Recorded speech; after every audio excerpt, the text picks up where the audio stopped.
Yeah, well, can you hear me? Yes. Okay. Yeah, great. So good afternoon, everybody. I am Nuria Plaza, part of the AI4AirQuality team, which is based in Valencia and in Madrid.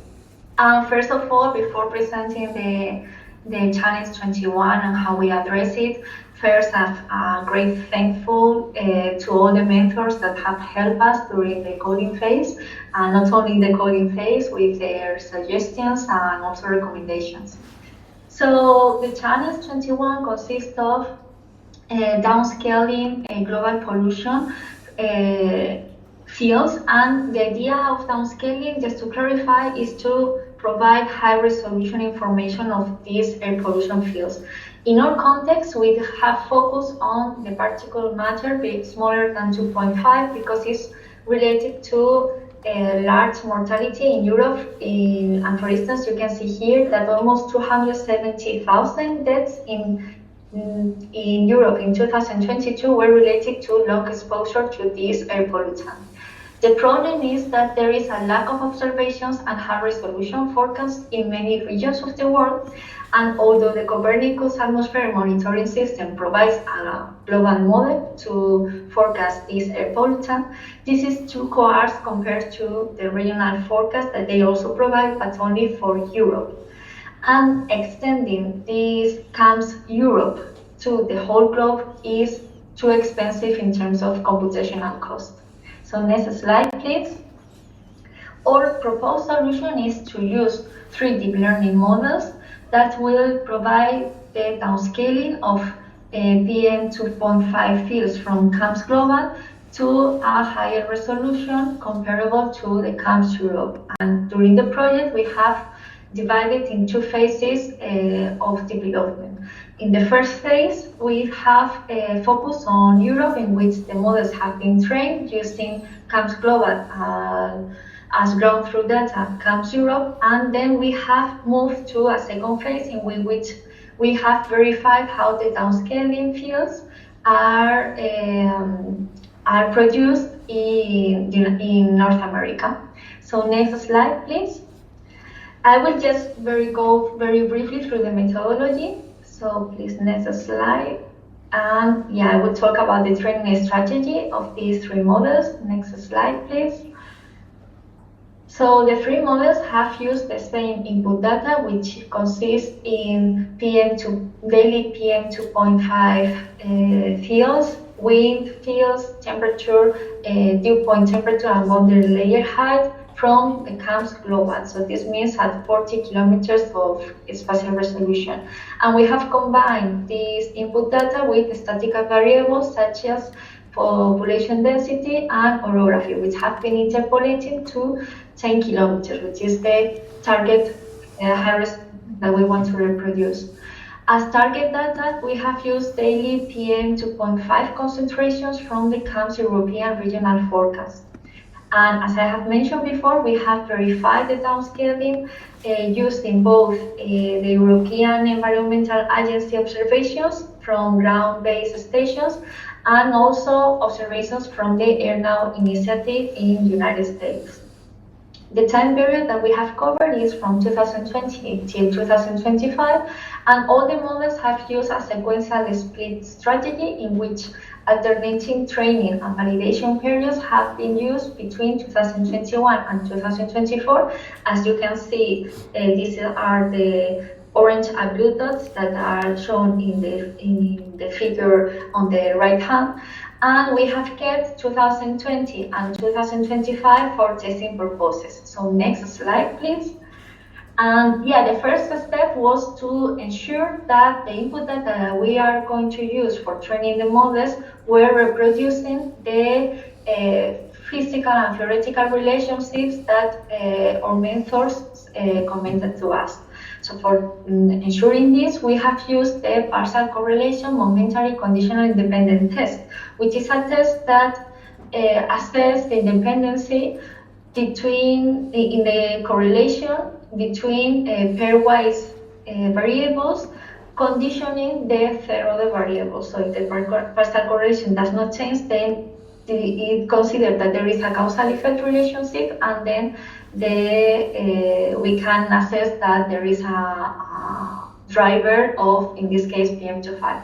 And what we have found is that the weather variables that we have considered here, all of them produce a negative impact on PM2.5. And this is what we were expecting, because with weak winds and shallower boundary layer heights, then we should expect that the concentration of PM2.5 to increase, and also with lower relative humidity, then the chances of having wet deposition will be lower, and therefore there will be no removal of PM2.5 from the air.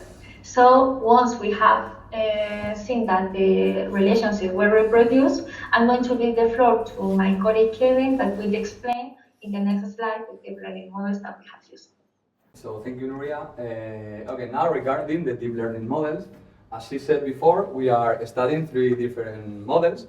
First one, the UNET. This is the traditional architecture that is usually used in the literature to do this downscaling of pollutant concentration, right? So this will serve as our baseline to be. Well, just to say that this is based on convolutional neural networks. And then we also studied this other model, the swing field transformer. This is, you may know that transformer architecture is behind most of the current success in different foundational models, right? From image domain like Dino, SAM, or even in natural language processing domain like ChatGPT, Llama, and others, but even for earth science like the Aurora model, right? So as I was saying, well, these Fourier neural operators were adapted to the visual domain in a way that they were made more efficient. And in our case, we are studying how to adapt to perform spatial conditions, okay, via these high-resolution features as orography or population density. So once we have trained the models, it's not working maybe. Okay, so once we have trained the models, the next step is to validate them against the ground truth, right? In our case, CAMS Europe. So you can see here on the right the maps of the PM2.5 concentration for a given day, as given by the ground truth, CAMS Europe, also the input data, the low resolution CAMS Global, and also the output of the 3 models, the UNET here, the swing transformer, and the model.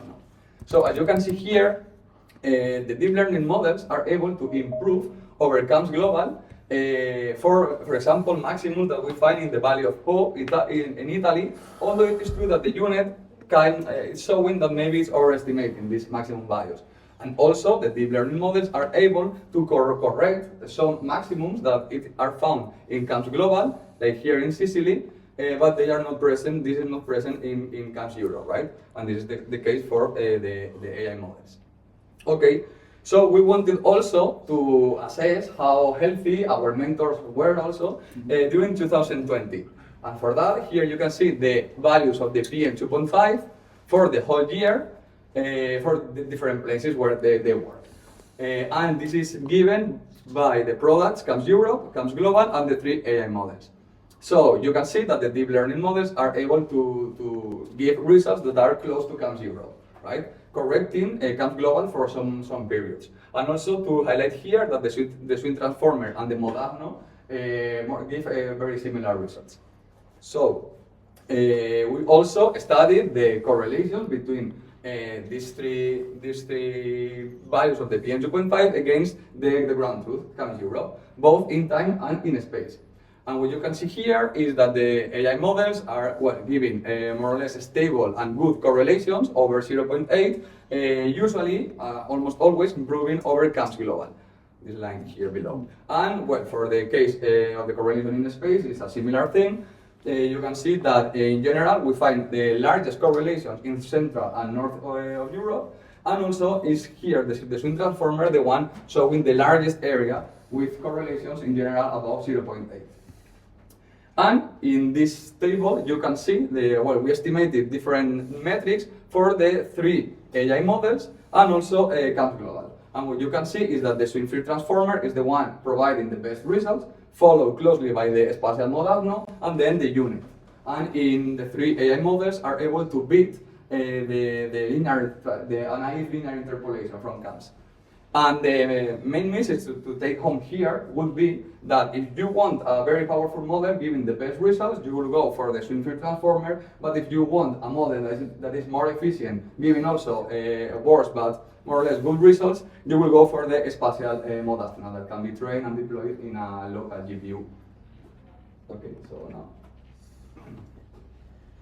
Okay, so hope your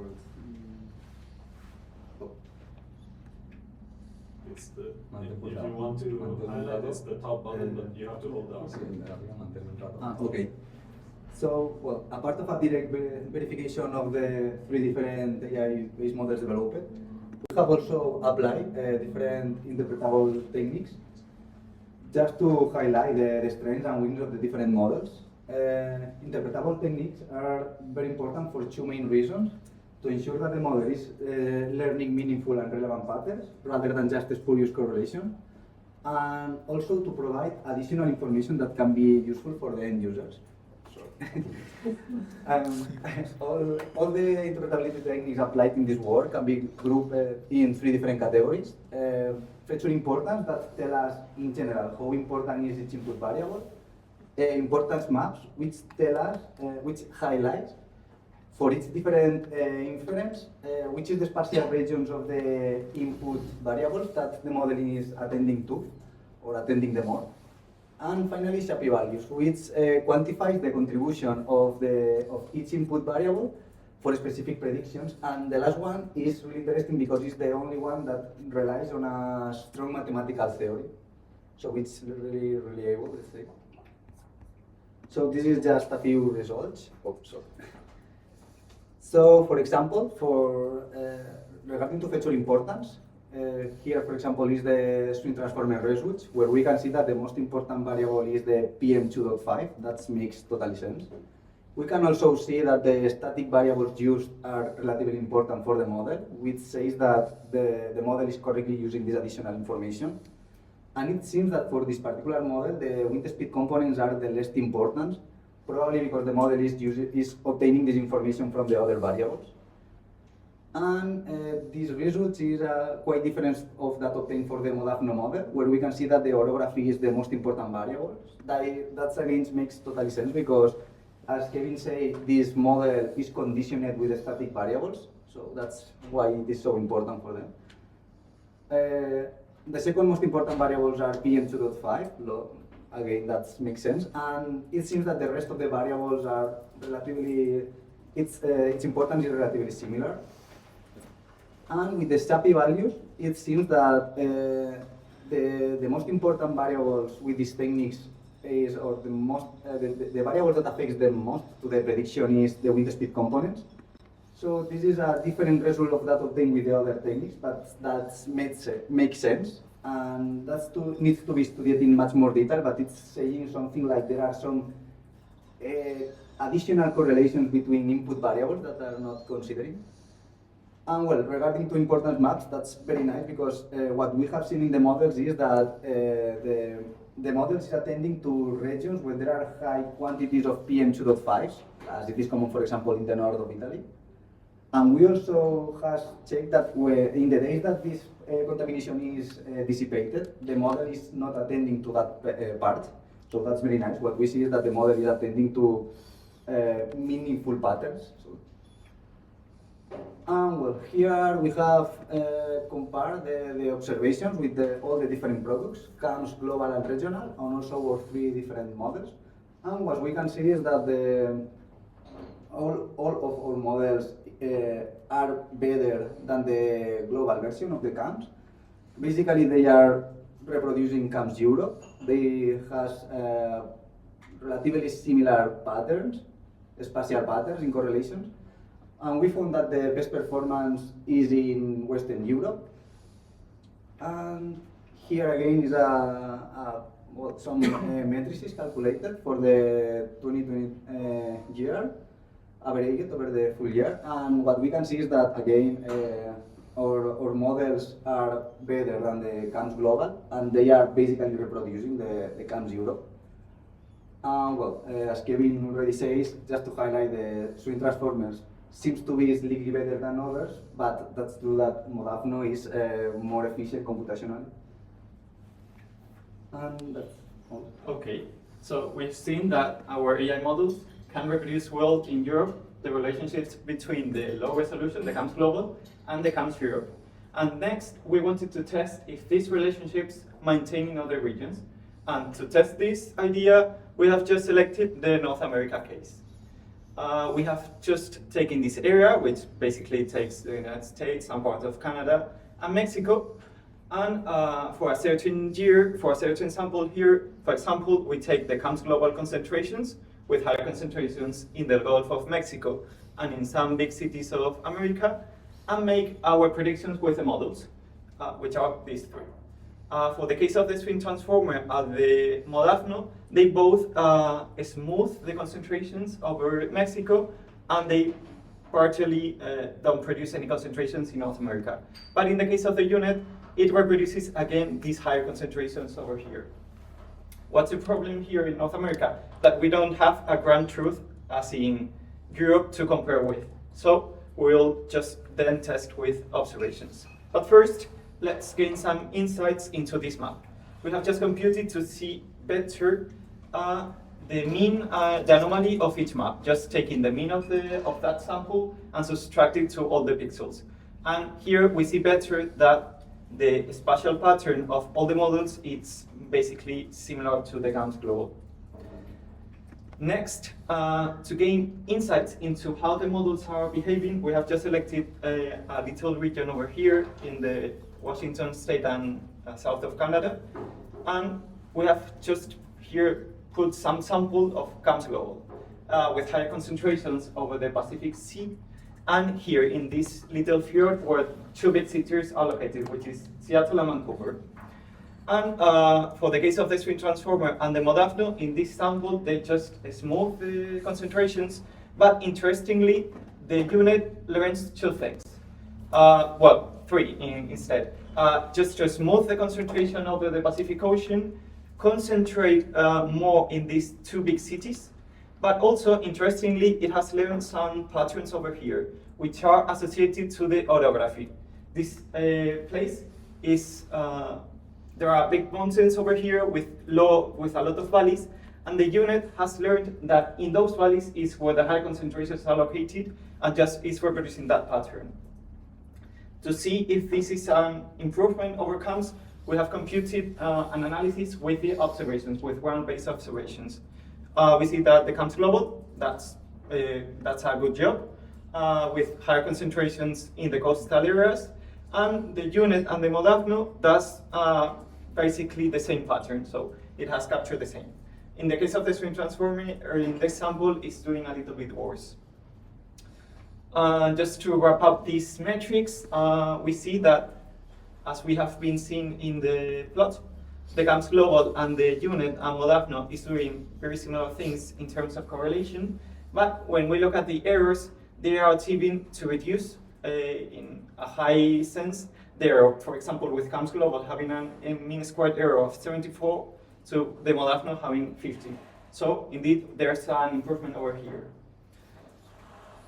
Just to wrap up this challenge, we have seen that the AI models can successfully speed up the downscaling of CAMS global to produce a faster monitoring of PM2.5 at high resolution. In Europe, they behave better than CAMS global in validation and verification against the observations, and very closely to CAMS Europe in observations. The explainable AI techniques that Marcos has explained before were applied to analyze if the models were learning physical reasonable patterns. And also, we have transferred these models to other regions, in this case in North America, producing reliable spatial downscaling. And we have just to look more at the extreme values that is still missing. And that's all for our part. Thank you for your attention.